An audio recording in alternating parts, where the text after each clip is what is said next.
amigas, internautas, sejam todos bem-vindos. É com muita satisfação que nós vamos dar continuidade no estudo dos livros publicados por Caibar Schutter. Hoje vamos iniciar este livro, A Vida no Outro Mundo, também de autoria de Caibar, foi escrito enquanto ele estava encarnado, em 1932. Mas antes de nós entrarmos no livro propriamente dito, eu gostaria de relembrar alguns aspectos da biografia de Caibar, que é bastante interessante, por ter sido ele o bandeirante do Espiritismo. Então nós vamos aproveitar as abas aqui do livro, onde está escrito, e vamos discutir um pouquinho. Caibar nasceu no dia 22 de setembro de 1868, no Rio de Janeiro, 11 anos depois da publicação do Livro dos Espíritos, que, como nós todos sabemos, ocorreu no dia 18 de abril de 1857 em Paris, lá na França. No Rio de Janeiro, na sua profissão, que ele aceitou para si próprio como farmacêutico, ele praticou em diversas farmácias e aos 17 anos se transferiu para o estado de São Paulo, exercendo a sua profissão nas cidades de Piracicaba, Araraquara e Matão, a partir do ano de 1896. Em Matão é que, efetivamente, a sua vida começaria a ter uma nova visão. Foi nessa cidade, lá Matão, que ele lavrou, escreveu as suas grandes obras, e que deixou registrada para a história. No dia 27 de fevereiro de 1898, vejam só, meus amigos e amigas, Caibar Schutter foi eleito vereador, junto com outros cinco edis. A eles e a esses vereadores coube a prerrogativa de instalar o município de Matão. Uma vez instalado o município, imagine os senhores e senhoras e amigos em casa, coube a Caibar Schutter o cargo de o primeiro intendente geral do município de Matão. Intendente equivale hoje a prefeito. Então, Caibar foi o primeiro prefeito de Matão.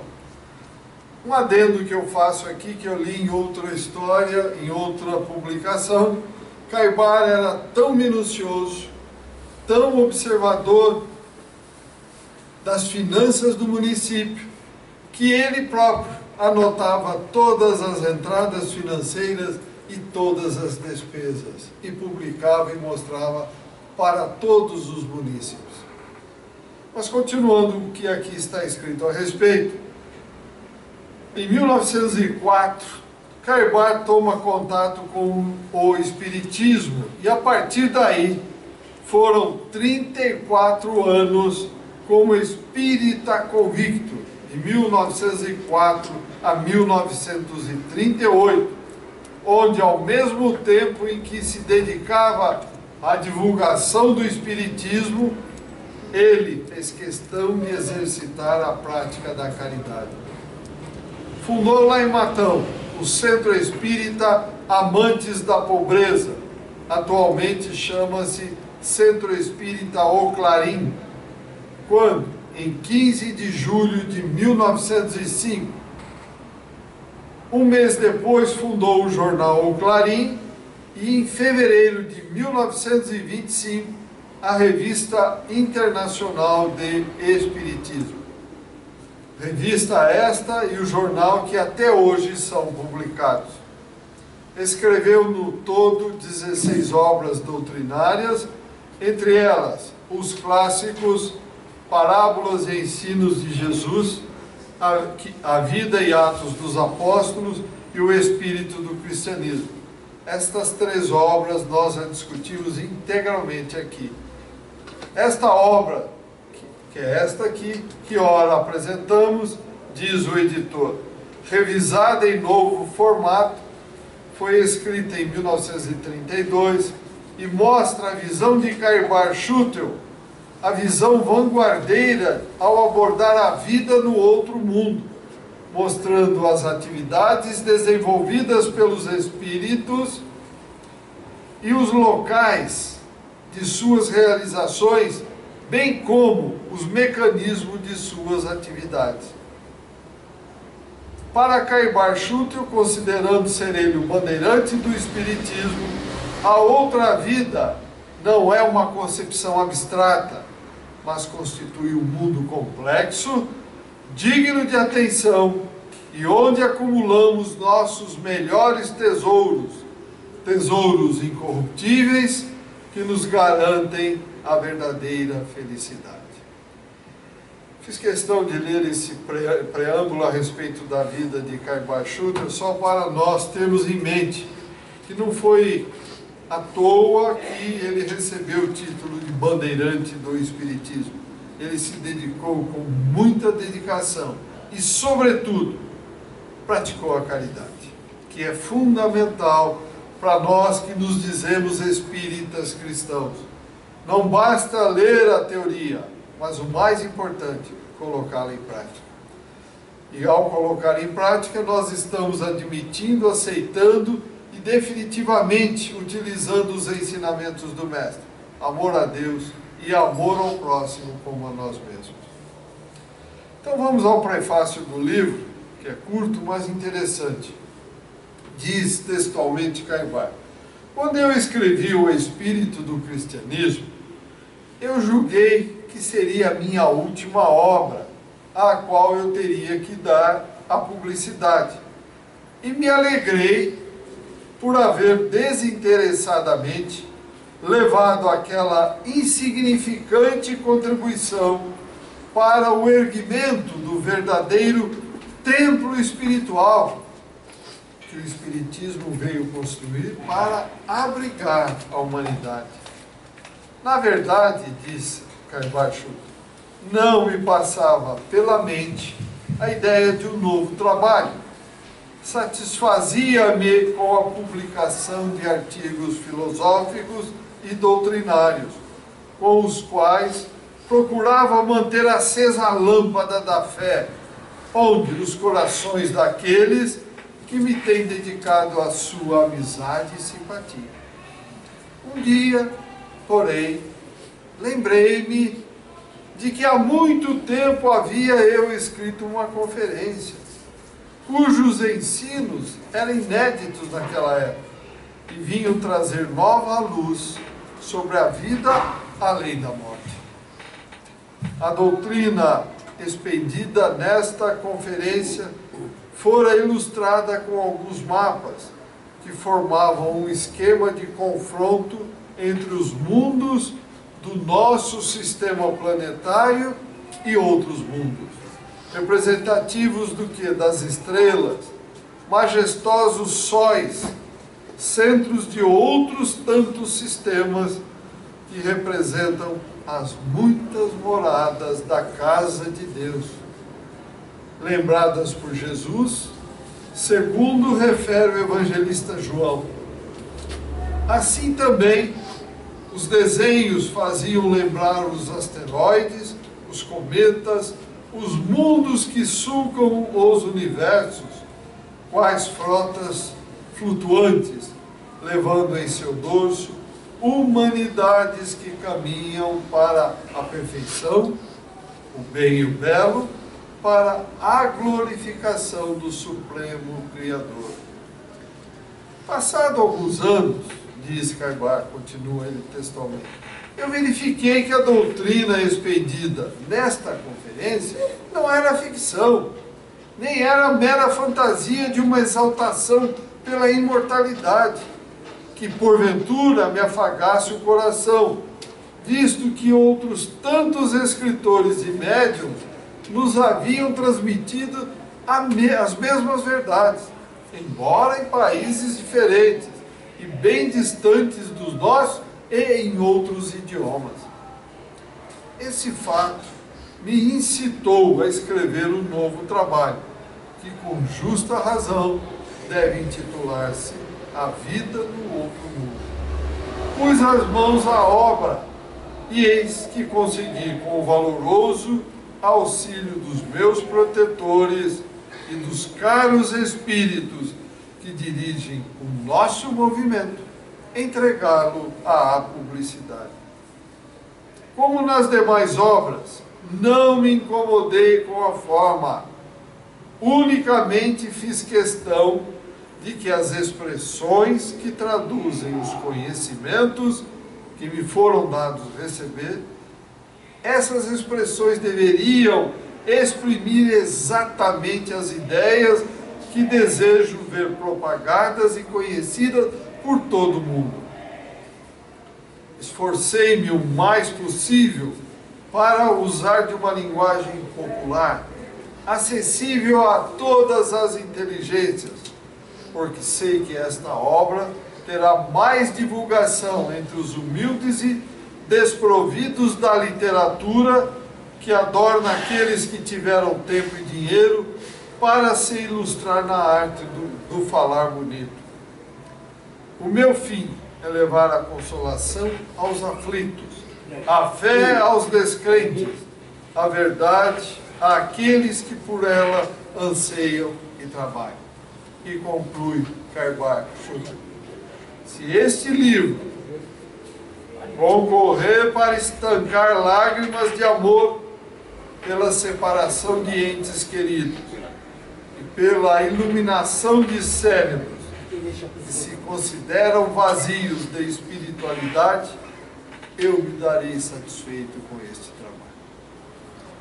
Então foi muito bom que ele fez esse esclarecimento, que ele vai nos colocar de uma forma bastante simples, o que nós vamos discutir, começando pela ciência materialista, o problema da imortalidade, em busca da verdade, a revelação espírita, estudos anímicos, exteriorização da sensibilidade e da motricidade, efluviação ódica, existência do perispírito e desdobramento da personalidade, o perispírito e suas propriedades funcionais, o mistério da morte, no outro lado da morte, perturbação da morte, o passatempo ou o desprendimento do espírito do corpo, a sobrevivência individual, a inconsciência da vida no além, sala de reuniões e casa no mundo dos espíritos, os planos do mundo espiritual, o plano da vida após a morte, revelações sobre a vida no outro mundo, as revelações de Swedenborg, a complexidade do mundo espiritual, os planos subsequentes ao mundo espiritual, trabalhos e ocupações dos espíritos e, por último, considerações imortalistas. Então vamos ter uma tarefa aí, um pouquinho longa, mas vamos estar prontos para ouvir e discutir, não simplesmente só ficar ouvindo. Eu conto com o apoio de vocês e, sobretudo, com a experiência de vocês no dia a dia, para nós acalorarmos um pouco esse debate. Então vamos ao primeiro capítulo, Ciência Materialista. Vamos ver o que é que Carvalho Schutter vai nos trazer. Diz ele: o grande mal da nossa época é o materialismo deprimente que envolve as massas. Ponto. Primeira frase. Isso foi escrito em 1932. Eu acho que foi escrito agora, ou não. O grande mal da nossa época é o materialismo deprimente que envolve as massas. Acontece isso hoje, meus amigos e amigas. Um excesso de materialismo. A mídia nos coloca lá: compre, consuma, leve, tem que ter, troque agora, troque aquilo, leve.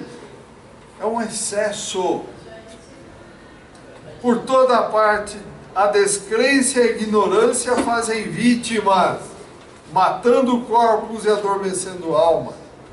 Puxa, isso ele falou em 1932. Hoje continua exatamente igual, ou pior. Mesmo no seio das igrejas que se dizem cristãs, não haverá, diz ele textualmente, talvez uns 10% de religiosos que acreditam firmemente na sobrevivência da alma. O materialismo penetrou no âmago dos corações e a ignorância lavra tristemente, obscurecendo espíritos. Por que será que ele falava isso? A ignorância lavra tristemente, obscurecendo espíritos. Falta escola, meus amigos, falta estudo. A doutrina espírita é clara: amai-vos e instruí-vos. Sem escola não há esclarecimento, não há elevação.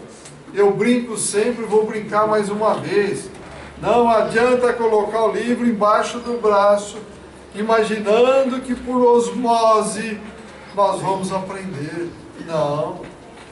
Temos que estudar, temos que ler, discutir. E é o que acontece. Hoje nós não queremos estudar. Hoje é samba, carnaval, cervejinha, futebol. Cadê a dedicação? Cadê a busca para valer? Está faltando, e olha aqui, continua cada vez pior, meus amigos. Afinal, no que se funda o materialismo? Quais são os seus princípios, considerados dignos de tanta consideração e obediência? Em uma palavra, o que é matéria? A matéria é uma coisa inerte e tangível, composta de átomos. Diversos sábios acrescentaram a indestrutibilidade e irredutibilidade à matéria, bem como a sua ponderabilidade e imponderabilidade, o que levou Berthelot a dizer que esses atributos da matéria permaneceram registrados na história como um romance engenhoso e sutil. E na época de Carbar, é normal, e ele vem nos trazer o esclarecimento. Como se sabe, a matéria era pouco conhecida. Só se percebiam os três estados: sólido, líquido e gasoso. Porém, em 1878,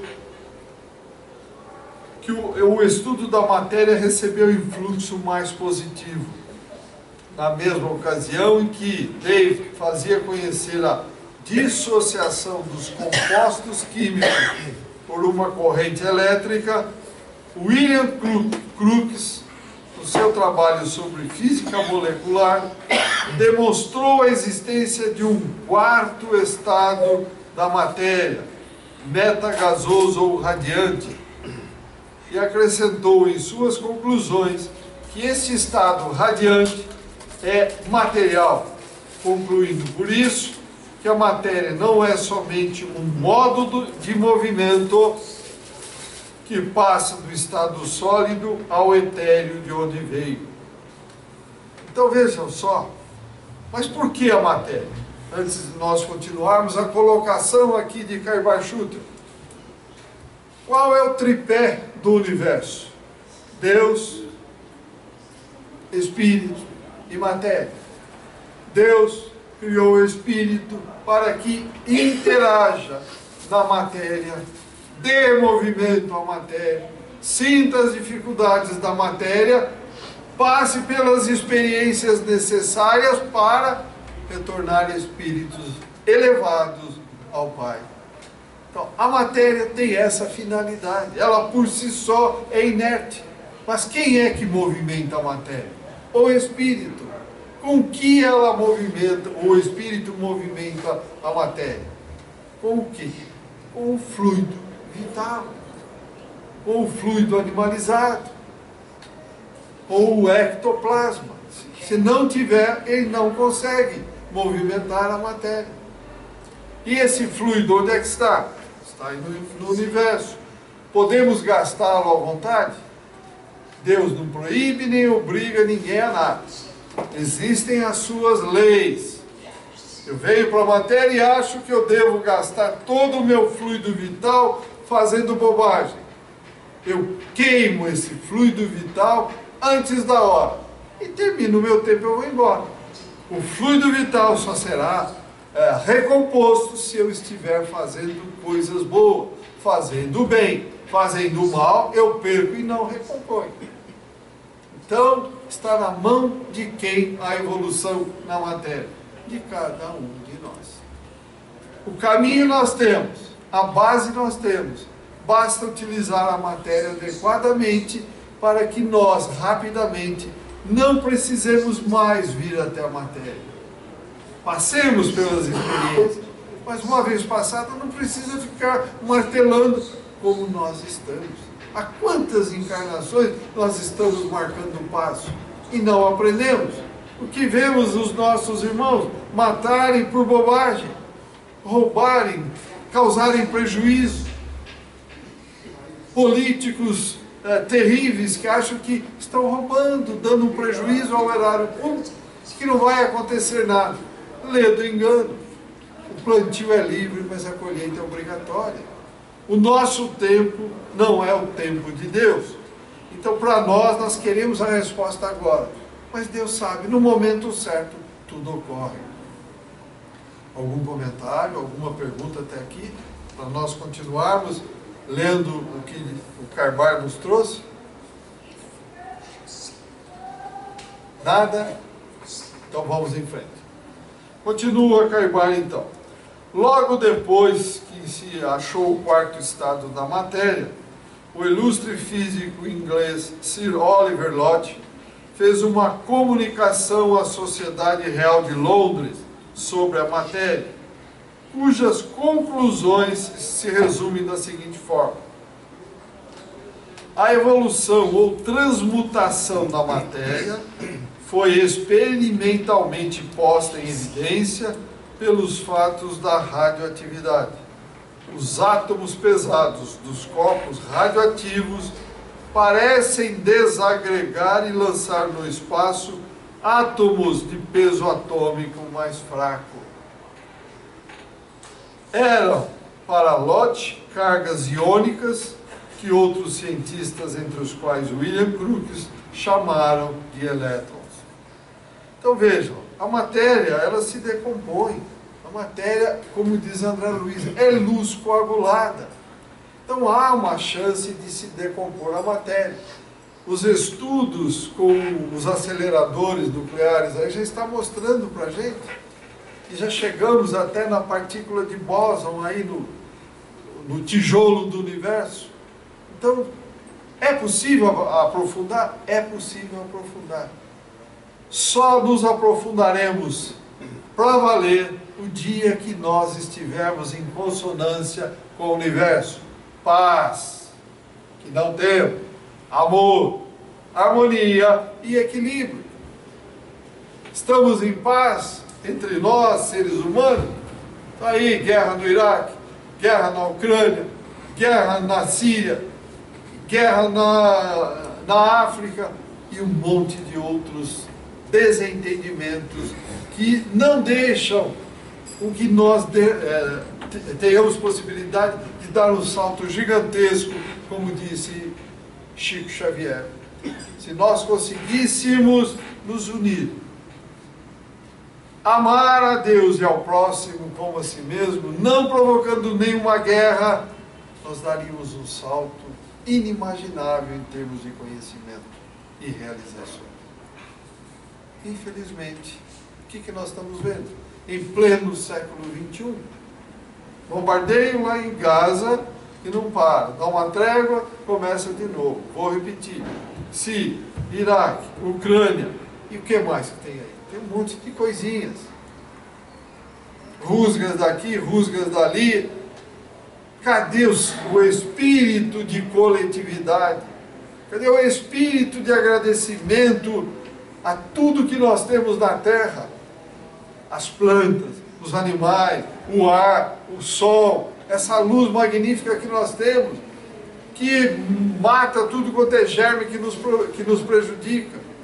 O que estamos fazendo com isso? Essa matéria é maravilhosa. Nós achamos que isso está aí todo dia à nossa disposição, mas estamos cuidando para que esteja? Não, infelizmente não. Continuando então aqui, Caibar. Por tudo isso que se vê que a matéria não tem as propriedades com que a brindaram os sábios de outros tempos. Seu estado primordial e seu último estado resumem-se no éter, ou seja, como diz Oliver Lodge, não se pode deixar de concluir que o éter, o fluido cósmico universal, ou plasma divino, ou hausto do Criador, é tudo a fonte de que Deus se serve para criar tudo quanto existe. É o tijolo do universo. Ele não é inteligente e não passa esse fluido cósmico universal de um reservatório infinito, eterno, de forças que se materializam e modelam, se desmaterializam, dependentes de uma vontade superior, de uma inteligência suprema, eterna, que todos nós chamamos de Deus. Então vejam, está em nossas mãos tudo isso que nós recebemos. Nós não damos o valor devido, meus amigos e amigas. Nós precisamos, olha, nesse momento, nós estamos com dificuldades de água. Por que estamos com dificuldades de água? Vamos cortar, temos que derrubar todas as matas. Vamos embora, vai cortar. Cadê o planejamento? O corte é necessário? É, mas e o replantio? O mundo é um grande lixo, pode jogar à vontade, vamos jogando. A Terra, Gaia, é um organismo vivo. Ela vai responder para nós, que é isso? Não tem sentido que nós, seres humanos, fazemos com a Terra, que nos acolhe com muito carinho, que nos dá a chance de aqui estarmos, e nós pagamos o bem com o mal. Paz, amor, harmonia e equilíbrio. É isso que devemos ter. Nós não temos. E vamos achar que a Terra vai ser sempre bondosa conosco? Não será, meus amigos. Tudo tem um limite no universo. Continuando. Se dermos uma olhadela nos trabalhos do Dr.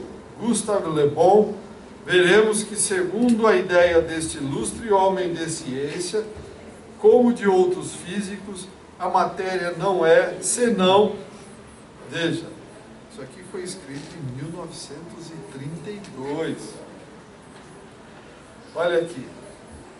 André Luiz veio depois, por volta de 1945, 50, ele nos disse que a matéria é luz coagulada. E olha aqui, 1932. Vou reler. Se dermos uma olhadela nos trabalhos do Dr. Gustave Le Bon, veremos que, segundo a ideia deste ilustre homem da ciência, como de outros físicos, a matéria não é senão energia concretizada. Como se vê, os próprios materialistas perdem os seus princípios. Não relutam, entretanto, em afirmar, embora sobre bases movediças, o que? A realidade da doutrina espírita. Mas o interessante é que cada um desses ilustres da ciência mantém teorias meramente pessoais e discordantes uma da outra, mas que convergem para a doutrina espírita. Está vendo só? Uns acham que o organicismo e a histologia são suficientes para explicar os fenômenos vitais pelo mecanismo dos órgãos. Neste caso, entram em cena os efeitos das forças psicoquímicas considerando a sensação, o pensamento, a vontade, como uma propriedade dos neurônios. Outros são materialistas, porque não concebem um espiritualismo de acordo com a ciência experimental que aconselha o estudo, a investigação e o livre exame. Estamos falando em 1932, vejam só a profundidade disso, meus amigos e amigas. Esses daqui dizem que depois da morte, nada há. A morte é mesmo nada. São os nihilistas, aqueles que dizem que não existe nada. Sem mais a ligeira noção de psicologia, esses materialistas extremados olham indiferentemente todos os fenômenos objetivos e subjetivos que se vão verificando todos os dias, em toda parte, e em face destas manifestações inteligentes que revelam conhecimentos muito superiores aos do próprio indivíduo, nos quais essas manifestações se apresentam, eles repetem loucamente o velho aforismo aristotélico de que nada há na inteligência que não haja passado pelos sentidos. Como se esses conhecimentos tivessem sido recebidos pela psique, pelo sujeito, através dos sentidos físicos e na existência presente. Quer dizer, eles não consideram de jeito nenhum a existência do mundo espiritual. Isto mudou de 1932 para hoje. Como é que a ciência se comporta em relação à religiosidade, às ciências parapsicológicas, às ciências psíquicas? Para eles não tem interesse. Se eles não puderem medir, colocar sobre uma experiência, não tem sentido. Agora, está muito claro, o próprio Cristo disse: quem tem olhos para ver, que veja; quem tem ouvidos para ouvir, que ouça. Pelo tripé do universo, Deus, Espírito e matéria, a matéria é um ponto de apoio, não é tudo. Então nós temos que considerar esses três pilares. E insistem em não aceitar o lado espiritual, o lado em que nós podemos nos comunicar com uma realidade paralela, com um universo paralelo que é o mundo espiritual. Não sei se está dando para acompanhar ou não. Se não der, por favor, levante a mão, pergunta. Nós estamos aqui para aprender tudo junto. Por favor, alguma dúvida, algum questionamento, alguma contribuição? Nada? Então vamos mais um pouquinho. Eles, os materialistas, não podem ver que esse estágio, tal como o aplicam, afirma Caibart-Juber, absolutamente falso, princípio sem sanção em ciência como também em filosofia. Enfim, o materialismo, felizmente, está na sua derradeira agonia, combatido através dos tempos por inteligências elevadas como Voltaire, Malebranche, Leibniz, Swedenborg e muitos outros. O materialismo não pode deixar de se dar por vencido em face dos fenômenos metapsíquicos e espíritas, constatado atualmente pelos maiores sábios do mundo. 1932. Hoje nós estamos, a AME, aqui tem um convênio com o Centro Espírita, o Grupo Espírita Caibart-Juber. Estamos desenvolvendo pesquisas científicas com base em dados que apresenta-se aqui no nosso meio espírita.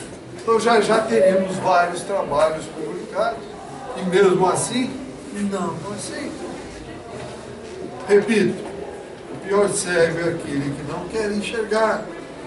E o pior, surdo é aquele que não quer ouvir. Não aquele que não pode, aquele que não quer. O Espiritismo, diz Caibar, concluindo a sua exposição, chegou no tempo propício para escalpelar a ciência materialista, dissecando-lhe os nervos e fazer ver às pessoas a impotência dos princípios que ela ensina, absolutamente contrários à veracidade dos fatos. E conclui Caibar Schutter: damo-nos por felizes em assistir a essa derrocada e concorrer, embora com minúscula parcela, para que breves sejam os dias em que as águas movimentadas da nova ciência que surge atirem nas voragens insondáveis essa outra, entre aspas, barca tripulada por piratas que tem levado a desolação ao mundo. Então vejam, meus amigos e amigas, Caibar Schutter, em 1932, quando ele escreveu isso aqui, ele já combatia ferozmente o materialismo. Estamos em 2014 e até hoje o ser humano continua achando que é o dono da verdade, que a ciência é uma elite. A ciência tem mérito? Lógico que tem mérito. A ciência deve ser respeitada? Lógico que deve ser respeitada. Ela traz muitos benefícios para a humanidade. Mas não querem abrir um espaço para enxergar o universo paralelo. Ah, não existe, eu não estou vendo. Ué, mas não está vendo porque você não está preparado. Uma coisa muito simples. Vamos nós aqui pegar uma pilha, pôr o dedo nas extremidades. Nós vamos sentir esse choquinho que a pilha vai dar? Não, porque nós somos muito excessivamente grosseiros. Mas será que num outro mundo paralelo essa energia não faz coisas maravilhosas? Não estou vendo, não aceito. Não, não é assim, eu não aceito. Nós temos que estar abertos para ver, discutir e entender coisas novas. E não achar que as nossas verdades são eternas, imutáveis e valem para sempre. Não, não vale. Alguma pergunta? Algum comentário? Nada? Então, muito obrigado a todos, internautas. Na semana nós continuaremos então a vida no outro mundo de Caibar Schutter.